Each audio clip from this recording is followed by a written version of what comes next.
कल्पा शहर की कदीम याकूब साहिब मस्जिद का तनाज़ा अब भी बरकरार है। ये मामला साल 2023 में शुरू हुआ था। अदालत के फैसले के बाद मस्जिद की जिम्मेदारी वक्फ बोर्ड के हवाले की गई, मगर मुकामी अवाम का इल्ज़ाम है कि वक्फ बोर्ड न सफाई पर तवज्जो दे रहा है, न ही मस्जिद की मरम्मत और बुनियादी सहूलतें फराहम कर रहा है।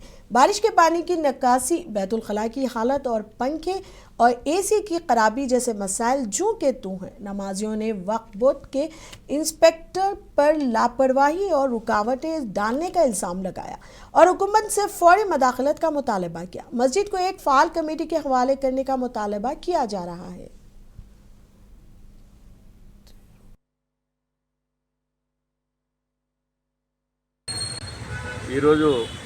కడప నగరం కృష్ణా సర్కిల్లో ఉండే యాకూబ్ సాబ్ మసీదు ప్రాంగణంలో ఈరోజు ఇక్కడ నిలబడి ఉన్నాము.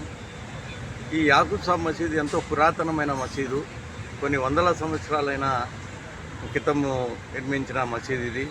కడపలోని శ్మశానాల్లో అంటే కబ్రస్థాన్లో ఒక పెద్ద కబ్రస్థానం ఈ మసీదుకు సంబంధించింది ఉంది.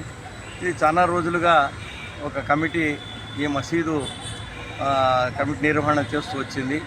కానీ ప్రభుత్వాలు మారిన తర్వాత ఈ కమిటీలు రెండుగా చీలిపోయి కొత్త కమిటీలు ఏర్పాటు చేయడం, మళ్ళా ప్రభుత్వం మారిన తర్వాత ఆ కమిటీని రద్దు చేయడం, ఇలా కమిటీలో ఉండే సభ్యులు ఒకరికొకరు సరిపోక దీని మీద ఈ పరిస్థితి ఉంటే దీంట్లో ప్రభుత్వం జోక్యం చేసుకొని వక్ఫ్ బోర్డుకు సంబంధించి వక్ఫ్ బోర్డు ఇన్స్పెక్టర్ దీన్ని స్వాధీనంలోకి తీసుకోవడం జరిగింది. తర్వాత మెయింటెనెన్స్ అంటే నాకు తెలిసి ఇక్కడ ఉండే వాష్